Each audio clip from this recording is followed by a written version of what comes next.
Mateus capítulo 27, a partir do verso 11. Nós temos estudado os encontros de Jesus, e hoje eu quero falar do encontro de Jesus com Pilatos, e a grande decisão que Pilatos teve que tomar, e como essa grande decisão pode ensinar a gente a respeito de decisões que nós temos que tomar a respeito de Jesus. Jesus estava em pé diante do governador e este o interrogou, dizendo: "Você é o rei dos judeus?" E Jesus respondeu: "Quem está dizendo isso é o Senhor." Mas quando foi acusado pelos chefes dos sacerdotes e pelos líderes judeus, Jesus não respondeu nada. E então Pilatos disse: "Você não está ouvindo as acusações que estão fazendo contra você?" Porém Jesus não disse nada. E o governador ficou muito admirado com isso. Em toda a festa da Páscoa, Pilatos costumava soltar um dos presos a pedido do povo. E naquela ocasião estava preso um homem muito conhecido chamado Jesus Barrabás. E então, quando a multidão se reuniu, Pilatos perguntou: "Quem é que vocês querem que eu solte? Jesus Barrabás ou este Jesus que é chamado de Messias, o Cristo?" Pilatos sabia muito bem que os líderes judeus haviam entregado Jesus porque tinham inveja dele.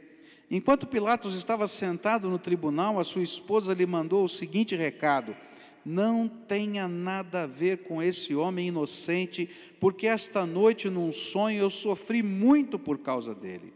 Os chefes dos sacerdotes e os líderes judeus convenceram a multidão a pedir ao governador Pilatos que soltasse Barrabás e condenasse Jesus à morte. E então o governador perguntou: "Qual dos dois vocês querem que eu solte?" "Barrabás", responderam eles. Pilatos perguntou: "Que farei então com Jesus que é chamado de Messias, o Cristo?" "Crucifica", responderam todos.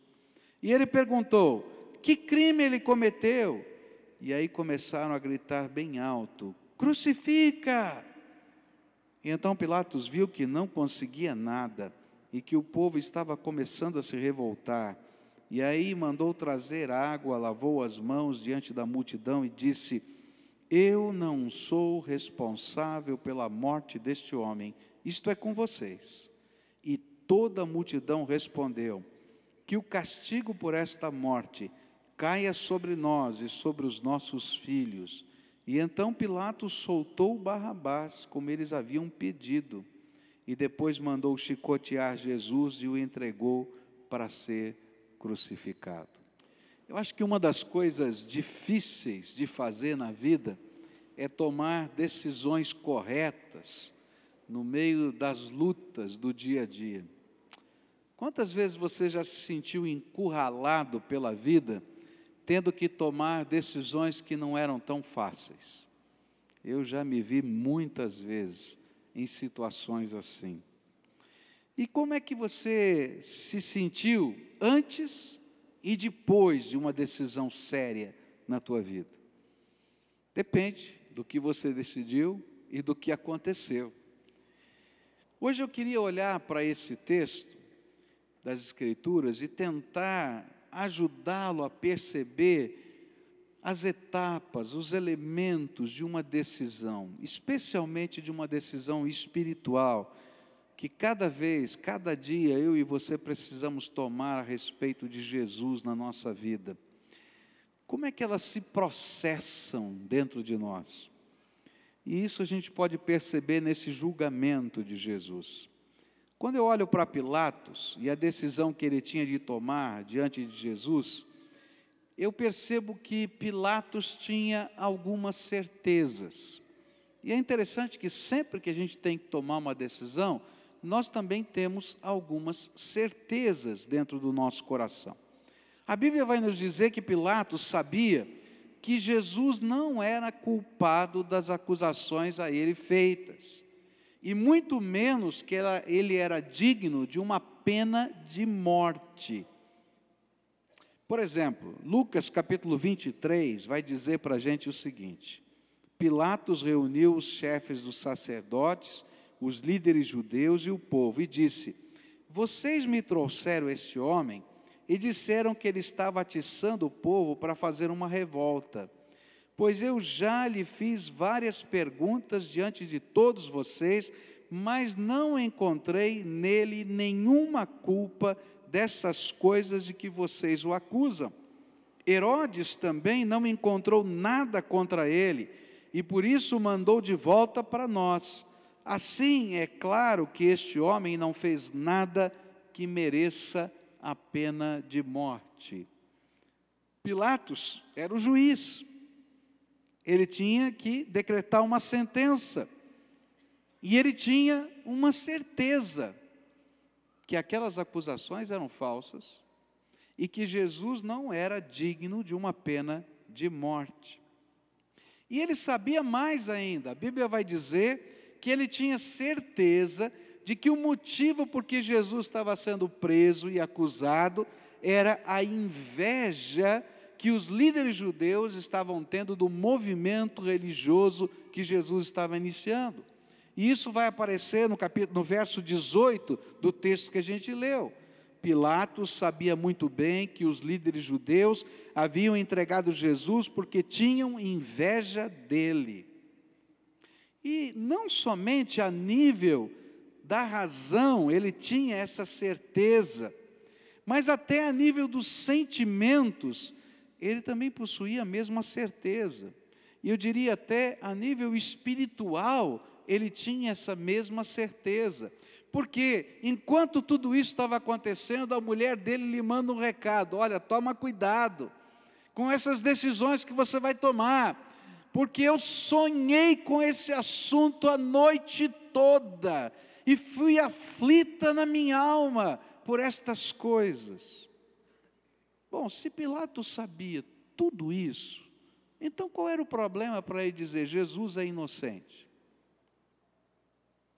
O grande problema de Pilatos é que as suas certezas o conduziam a uma atitude politicamente incorreta.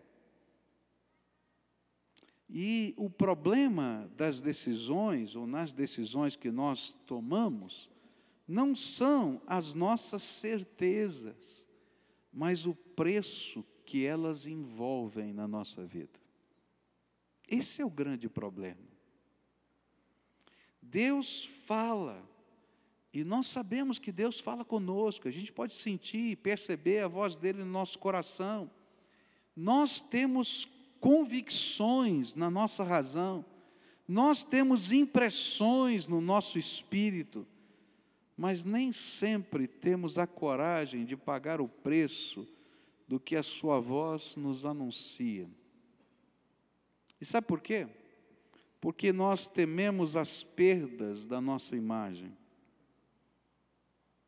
Nós tememos os atritos com as pessoas significativas. Às vezes nós não queremos abrir mão do nosso conforto. E nem sempre nós estamos dispostos a dar passos de fé. Eu me lembro de uma ocasião em que eu tinha certeza do que eu deveria fazer. E não fiz. Eu estava numa viagem e eu sabia exatamente o que eu deveria fazer, o que eu deveria falar, o posicionamento que eu deveria ter. Eu sabia, mas eu não fiz. Porque eu tive medo. Muito medo. E eu me lembro que eu fui para o lugar onde eu estava hospedado e não consegui dormir a noite inteira, de vergonha de Deus. Porque eu sabia o que Deus esperava de mim e eu tinha certeza que eu não tinha feito, eu tinha ficado em cima do muro, eu tinha tentado fugir daquela decisão, porque ela era tremendamente comprometedora. E eu me lembro que eu fiquei chorando a noite toda. E no final daquela noite eu fiz uma oração que eu tento cumprir até hoje. Primeiro foi um pedido de perdão a Deus, envergonhado. E o segundo foi que Deus me desse coragem para nunca mais fazer o que eu fiz.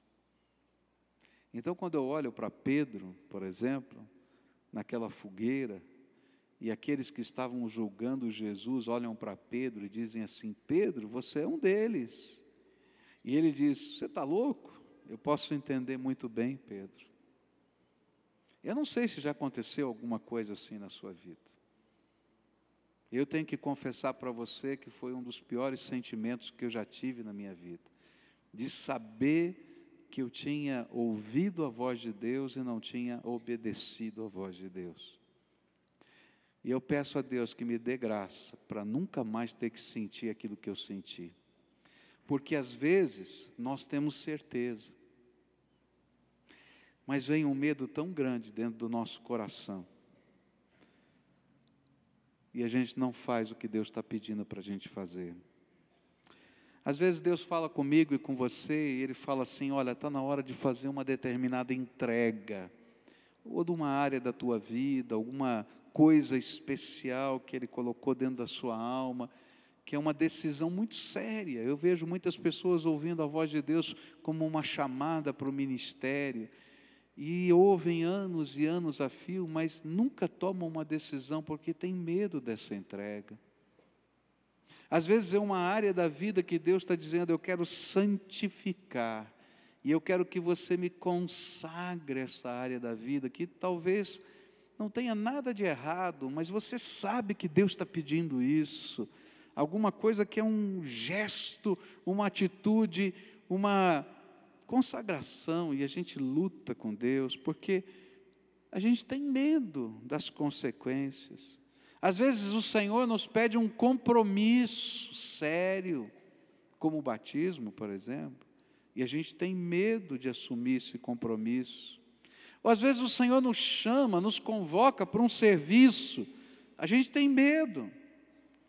Às vezes o Espírito Santo está dizendo para alguém que já experimentou a graça e o poder dele para voltar, para se reconciliar com Ele, mas a gente olha tudo que está acontecendo na nossa vida e sabe que vai ter um preço, e tem medo de voltar.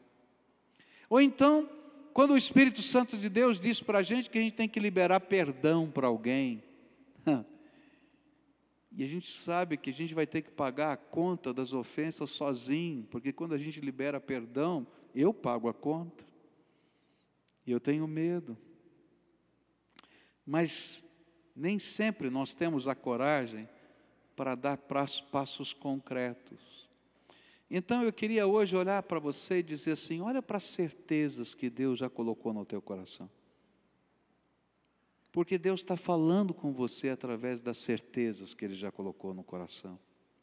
A segunda coisa que esse texto me ensina é que Pilatos tinha diante dele os líderes judeus que não aceitavam como governador, porque algumas das posições de Pilatos quanto ao imposto do templo que havia sido usado para obras na cidade. Pilatos sabia que existia o dízimo, e além do dízimo, naquele tempo, havia um imposto, que era o imposto do templo. Então, as pessoas arrecadavam um imposto, que era do templo, para financiar, para fazer os trabalhos do templo e assim por diante. Ele disse: não, você já tem o dízimo, para que vocês têm o imposto do templo? Ele pegou o imposto do templo e usou o imposto do templo para fazer obras na cidade, fazer torres, fazer construções. E os líderes judeus, esses mesmos líderes judeus que queriam a morte de Jesus, eles estavam irados com a posição política de Pilatos, de tomar deles o imposto do templo. E agora eles chegavam com Jesus e diziam: olha, esse aqui é um agitador, ele está fazendo uma revolução, ele diz que ele é o rei dos judeus, e olha, ele está se dizendo maior que César, você tem que matar esse homem.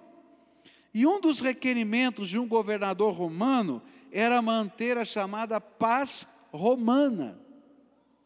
E eles estavam usando a sua posição de influência religiosa para fazer uma pressão social. E eles estavam lá com um grupo de manifestantes na porta, lá do palácio, e dizendo: olha, esse aqui é um agitador, e nós vamos dizer para Roma que você está permitindo um agitador aqui. E além de tomar o dinheiro religioso para fazer obras da cidade, você não cuida da paz na nossa terra. E essa era a situação política. E a decisão estava na mão desse homem. Agora, querido, eu quero dizer o seguinte, que isso aqui, para mim, é o retrato das verdadeiras batalhas espirituais que acontecem na nossa vida. Satanás está por detrás de todas estas pressões, diante das certezas que Deus coloca no nosso coração. E a batalha espiritual não está acontecendo só nas regiões celestes, não, ela está acontecendo de uma maneira tremendamente concreta. E se a gente não entender que existem batalhas espirituais que envolvem as nossas decisões, a gente vai usar só a nossa racionalidade e vamos perder as nossas batalhas, porque nós precisamos das armas do Espírito. E as armas do Espírito são tremendas em Deus para fazer coisas especiais e maravilhosas. E tudo quanto Deus tem feito na minha vida e na sua vida é resposta da graça de Deus. Agora, se eu não creio no poder de Deus, e se eu não creio que Ele é maior do que todo o ataque do inimigo na minha vida, eu me rendo nessas batalhas, mesmo com todas as certezas. Sabe o que estava acontecendo com Pilatos? Ele estava vivendo uma batalha para a qual ele não estava preparado. Ele conhecia as artimanhas políticas, mas ele não conhecia o poder de Deus. Queridos, eu quero dizer que as batalhas acontecem não só com Pilatos, com Pascoal, com você, mas aconteceram com o Senhor Jesus. Naquela noite em que Jesus celebrou a ceia do Senhor, ele foi para o jardim chamado Getsêmani. E lá naquele jardim ele levou com ele alguns amigos, não é? Levou os seus discípulos, 3 dos seus discípulos mais chegados, ele chamou para perto e disse assim: orem comigo, vigiem comigo. E vocês lembram? Eles estavam cansados, com sono e dormiram. Jesus se afastou para orar.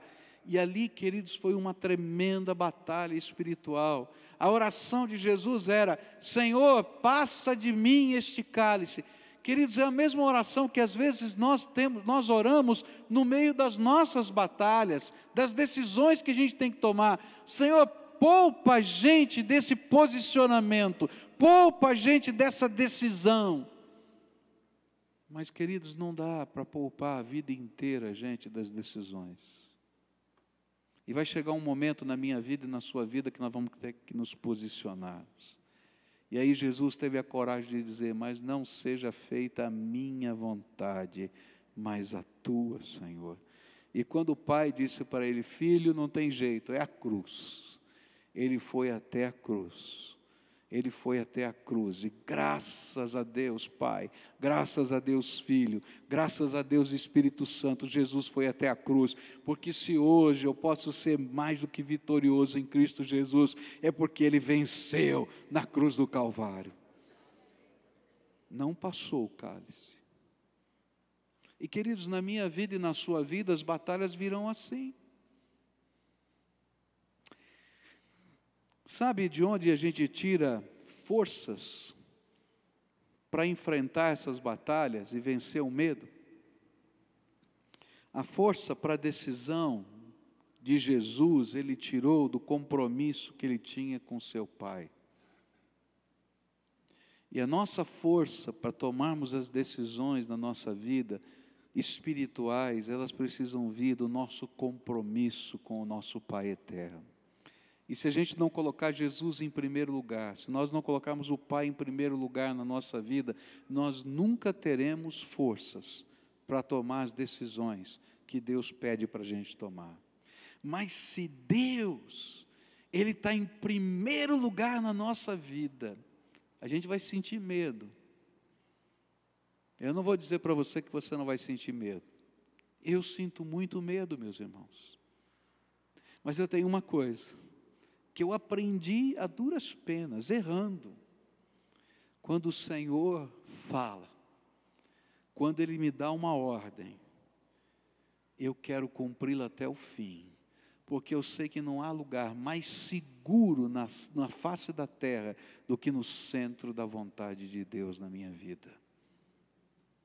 Você nunca vai encontrar forças para tomar a decisão espiritual só nas suas certezas, ou só lidando com as pressões ao seu redor, mas só quando você aceitar o poder, a presença e a manifestação do Espírito Santo de Deus no seu coração. Por isso, se Deus fala ao teu coração, a Bíblia diz, não endureça o seu coração, porque endurecer o coração é colecionar desgraça na nossa vida.